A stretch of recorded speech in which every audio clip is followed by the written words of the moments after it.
Ya Allah, rahmati dan berkati penghulu kami Nabi Muhammad, penyembuh dan pengobat bagi hati.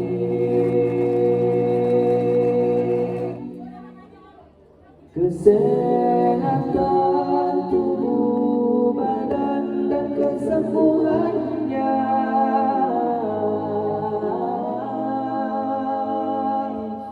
cahaya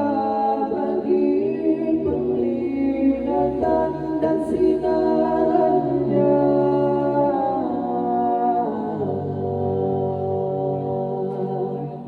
dan sejahtera ke atas keluarga dan para sahabatnya,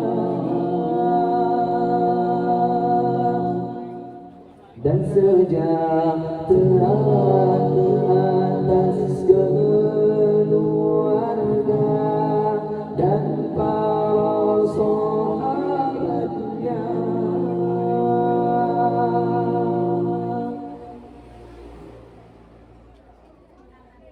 Allahumma salli ala sayyidina Muhammad tibbil qulub wa dawaiha wa afiyatil abdani wa shifaiha wa nuril absari wa dhiyaiha